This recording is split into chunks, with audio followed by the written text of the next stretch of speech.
ዓለም እንዴት ዋለች? ዛሬስ ምን አዲስ ነገር አለ? ሰላም የኢትዮ አምባ ቤተሰቦች እንኳን ወደ ቻናላችን በሰላም መጡ። ዛሬ በዓለምና በሀገራችን የተከሰቱትን ትኩስና አዳዲስ ዜናዎች በአጭር በዝርዝር እናቀርባለን። ከዜናው ጋር እስራኤል ነኝ። አብራችሁን ቆዩ። በቅድሚያ ከሀገር ውስጥ ዜና በአዲስ አበባ ከሚገኙ ተቋማት 79 በመቶ ያህሉ ከትንባሆ ጭስ ነፃ መሆናቸውን ጥናት አመለከተ። ከትንባሆ ጭስ ነፃ ከባቢን ለመፍጠር በተከናወኑ ተግባራት የምግብ ተቋማትና ካፌና በተጨባጭ የጤና ተቋማት ደግሞ የተሟላ በሚባል ደረጃ ነፃ መሆናቸውን የአዲስ አበባ የምግብና መድኃኒት ባለስልጣን አስታውቋል። ተቋሙ በዘርፉ ያከናወናቸውን የቁጥጥርና የግንዛቤ ፈጠራ ስራዎች ውጤት ማምጣታቸውን በገለልተኝነት አካል በተደረገ ጥረት መረጋገጡን አመልክቷል። በዚህም በመዲናችን በተደረገው የዳሰሳ ጥናት 79 በመቶ የሚሆኑ ተቋማት ከትንባሆ ጭስ ነፃ መሆናቸው መረጋገጡን ገልጿል። ከቁጥጥር ስራዎች ትይዩ የአዲስ አበባ ደንብ ማስከበር ባለስልጣን ትንባሆን አዋኪ ድርጊቶች ዝርዝር ውስጥ በማካተት ከማህበራዊ ተቋማት እስከ 500 ሜትር ባለው ርቀት ላይ እንዳይጨስ ክልከላ ማስቀመጡን ተጠቁሟል። በተጨማሪም እንደ አዲስ በለሙ የኮሪዶር ቦታዎች ማጨስን የሚከለክሉ ምልክቶች በተተከለባቸውና የሲጋራ ቁራጭ መጣል 2000 ብር እንደሚያስቀጣ ባለስልጣኑ ጠቅሷል።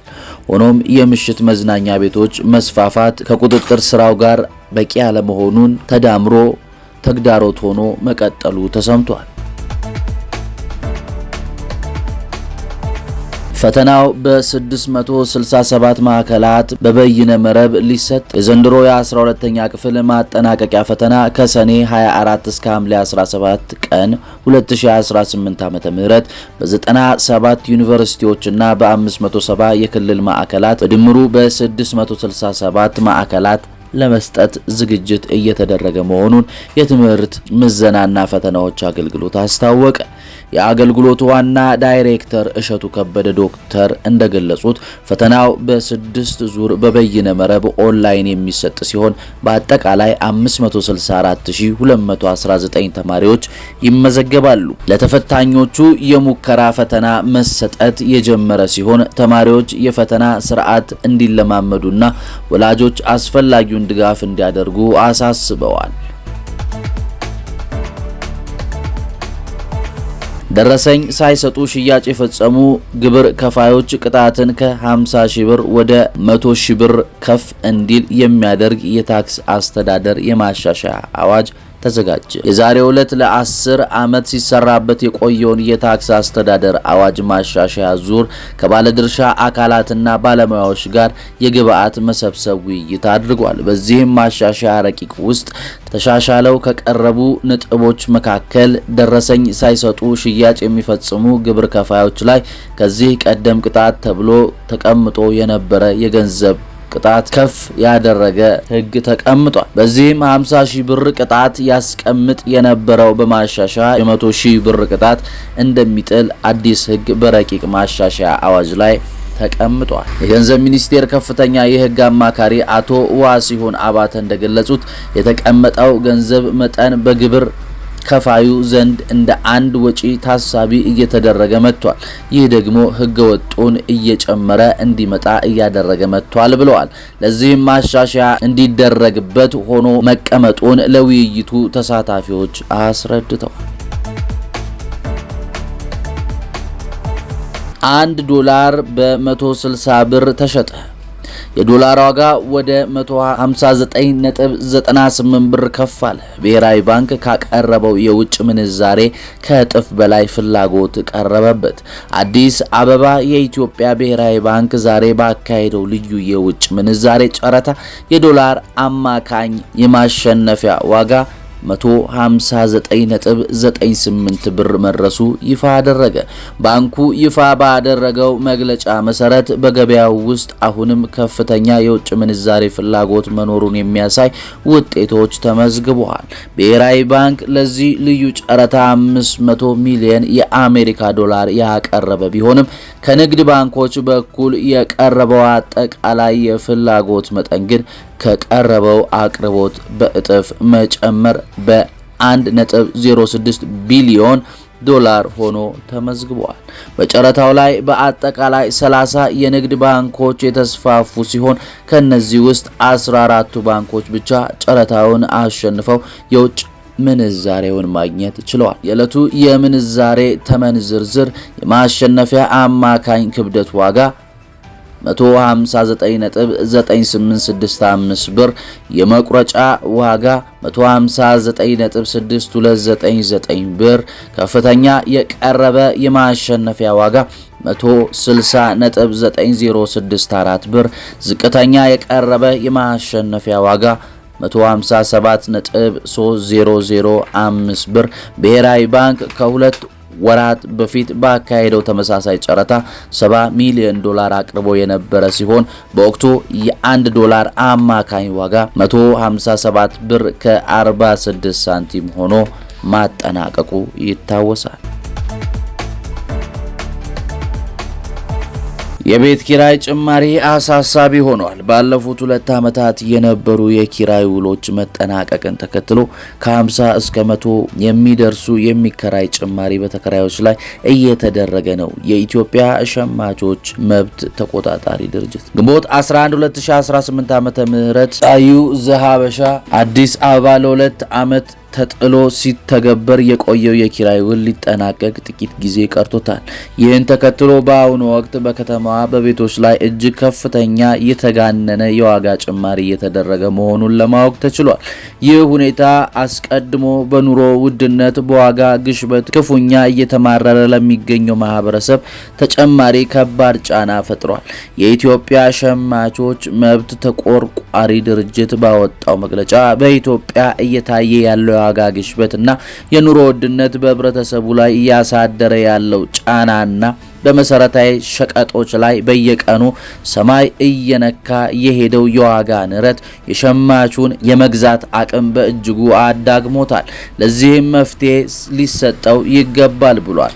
በተለይ ባለፉት 2 ዓመታት የነበሩ የኪራይ ውሎች መጠናቀቅን ተከትሎ ከ50 እስከ 100 የሚደርስ የኪራይ ጭማሪ በተከራዮች ላይ እየተደረገ ነው። ይህንን አረጋግጫለሁ ሲል አሳውቋል። የሸማቹ የመግዛት አቅም መዳከም ደግሞ አጠቃላይ ሀገራዊ ኢኮኖሚ አቀዝቅዟል። በተጨማሪም በነዳጅ አቅርቦት ስርጭት እጥረትና የዋጋ ጭማሪ ደግሞ ችግሩ አባብሶታል ተብሏል። የድርጅቱ መስራችና ዋና ዳይሬክተር አቶ ቁምላቸው አበበ ለሸገር ኤፍኤም 102.1 ሬዲዮ ጣቢያ በሰጡት ቃል ድርጅቱ በአዲስ አበባ የተለያዩ አካባቢዎች ጥናት ማድረጉንና ለኪራይ ንረቱ አሉታዊ አስተዋጽኦ ያደረጉ ሁኔታዎችን መታዘቡ እንዲሁም ጭማሪም መደረጉን መመልከቱን ገልጿል።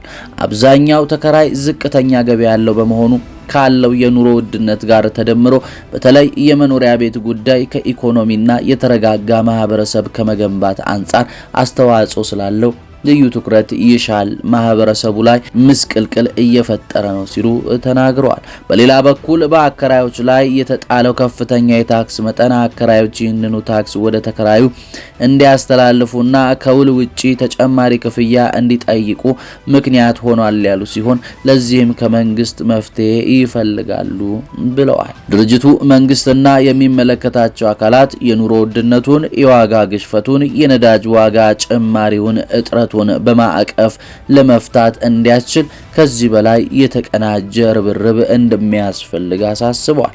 የቤት ኪራይ ውድነት ለመከላከል ምን መፍትሄ ያለ ታዲያ? ድርጅቱ መንግስት በህገ መንግስቱ በተደነገገው መሰረት አቅም በፈቀደ መጠን ለሁሉም ኢትዮጵያውያን መኖሪያ ቤት እንዲኖራቸው የማድረግ የፖሊሲ ዓላማና ኃላፊነት አለበት ብሏል።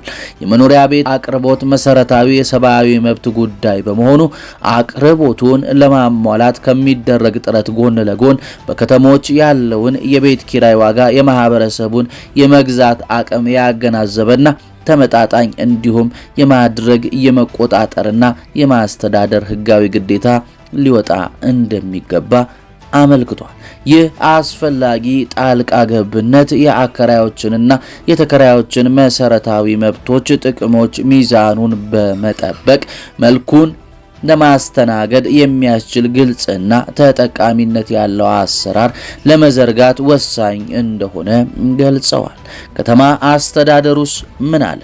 የአዲስ አበባ ከተማ አስተዳደር የ2 ዓመት የቤት ኪራይ ውል በመጪው ሰኔ 30 2018 ዓ.ም የሚያበቃ መሆኑን ገልጾ ይህን አስመልክቶ ጥናት እያስጠናው ነው ሲል ተናግሯል። በጥናቱ መሰረት የኪራይ ዋጋ ባለበት እንዲቀጥል አሊያም ባለው የገበያ ዋጋ መሰረት የሚጨምር ወይም የሚቀንስ መሆኑን ለማህበረሰቡ ያሳውቃል። ትግራይ ጥብቅ ትዕዛዝ ተላለፈ።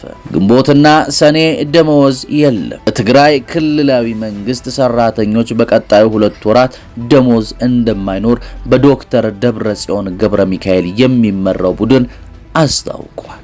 ይህ ግዴታ ነው እወቁት በማለት ጥብቅ ትዕዛዝ ነው የተላለፈው። እገዳው የክልሉ የመንግስት ሰራተኞች ደሞዝ ክፍያ የሚመለከት ነው።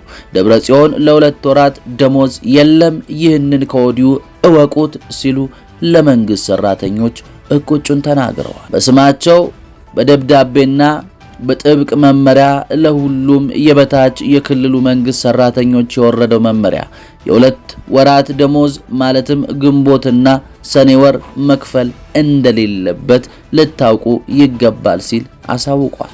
ደብረጽዮን ይህ ደብዳቤያቸው ለክልሉ ዞን፣ ወረዳዎች፣ የከተማ አስተዳደር እንዲሁም ከቀናት በፊት የእሳቸውን ባለስልጣናት ላስፈጸመው ጠቅላይ ፍርድ ቤትም ጭምር ይድረስልኝ ብለዋል። ለደሞዝ እገዳ ምክንያት ሲባል ደግሞ ካለው ውስን ሀብት አንጻር የደሞዝ አከፋፈሉን ፍትሃዊ ለማድረግ ነው የሚል ምላሽ በደብዳቤ ላይ ተቀምጦ ይታያል። ደብረጽዮን ከዚህ በተጨማሪ ፌዴራል መንግስቱ በጀት ከልክሎናል በማለት ለዚሁ የደሞዝ ጉዳይ ስለ ሀብት ማሰባሰብ ጭማሪ ትዕዛዝ ሰጥተዋል።